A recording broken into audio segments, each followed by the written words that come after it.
What's going on with the power? I don't know. Joan, what's with the power? Power? Well, we in the United States get about 20% of our power from nuclear energy. No, I mean the lights. Well, energy does come in lots of forms, including light. But since you're interested in nuclear energy, can I tell you more? No, we meant about, oh, never mind. No, I'd really like to learn about nuclear energy. Well, if you're going to learn about nuclear energy, the first place you have to start is with the atom. Atoms are tiny particles that make up all matter. Atoms each have a nucleus made up of protons and neutrons, and then electrons, which circle the nucleus. Atoms differ in the number of protons, neutrons, and electrons. Each individual combination is known as an element. There are at least 92 different kinds of elements in nature, and you can see them listed on the periodic table of elements. Now, nuclear energy is that energy in the core of an atom.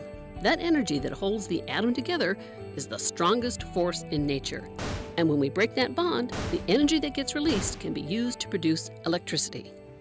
But how? Well, it's a process called nuclear fission, and it starts with uranium. Uranium is a metal found in rocks. We mine it and then process it. Uranium occurs in slightly different forms known as isotopes. Each isotope contains a slightly different number of neutrons in its nucleus. Uranium's isotopes are uranium-238 and uranium-235. Most nuclear plants use uranium-235 as its fuel because under the right circumstances, it can be split. And when an atom is split, it releases energy.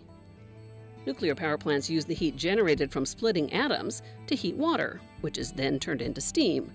That steam turns a turbine connected to a generator which produces electricity.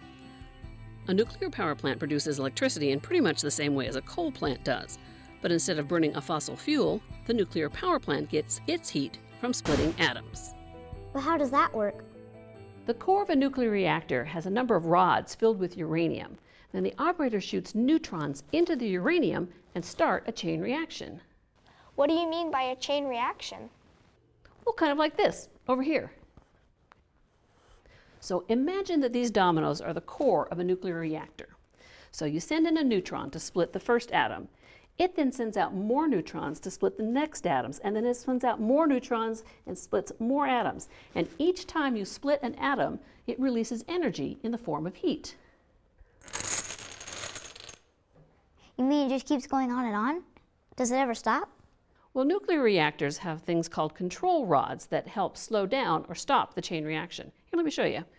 You guys put in the rulers, and I'll start the dominoes.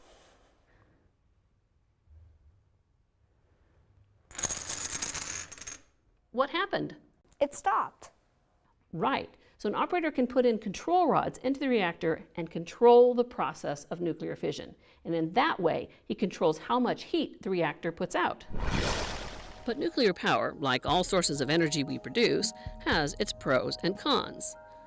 Nuclear plants are expensive to build because they put in so many safety features, but the fuel is less expensive. Nuclear power is less destructive to the environment because you don't need a lot of uranium to get electricity. For example, it would take 2,000 pounds of coal, or 149 gallons of oil, or 17,000 cubic feet of natural gas, or 5,000 pounds of wood to produce the same amount of energy as a 1-inch pellet of uranium fuel. Nuclear power also doesn't release as much carbon dioxide, so unlike coal or gas power plants, it really doesn't add to the problem of global warming. And unlike solar or wind power, nuclear energy can produce electricity anytime, making it a reliable source of electricity. But nuclear power does have some serious drawbacks. Like any technology, it can be applied for beneficial or destructive purposes. For example, during World War II, we developed bombs that used atomic energy. Countries around the world now have nuclear bombs, and officials are working to prevent their use. Another problem? A few nuclear power plants have had accidents and exposed people in the area to nuclear radiation. And creating nuclear power leaves behind high and low-level radioactive waste. Exposure to high enough levels of nuclear radiation or radioactive material can be deadly. High-level nuclear waste, like the fuel inside a nuclear reactor, can remain dangerous for thousands of years. Low-level nuclear waste is less dangerous, but still needs to be disposed of safely. As a society, we're still trying to figure out how to solve the problem of the proper disposal of nuclear waste. And there's also the risk of an accident at a nuclear power plant which could cause serious problems for a very long time. We have to consider lots of choices when we make electricity, and nuclear energy is one option. And by the way, power plants aren't the only way we use nuclear energy to make heat. The stars, like our sun, use a form of nuclear energy to shine. But that's a different video. Could we set up that chain reaction again? Sure.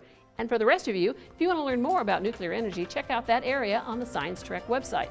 You'll find it at idahoptv.org/sciencetrek. No, I really want to know. Sorry. Oh, sorry. So you send in a neutron to split the first atom, and then into...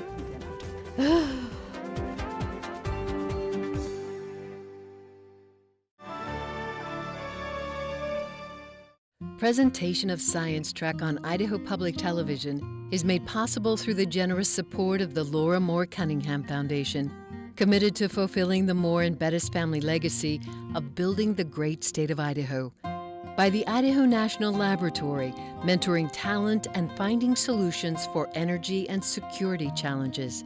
By Walmart and the Walmart Foundation, increasing access for Idaho's children to explore the possibilities of science and technology and sparking their interest in careers that shape our world. By the Friends of Idaho Public Television, by the Corporation for Public Broadcasting, and by viewers like you. Thank you.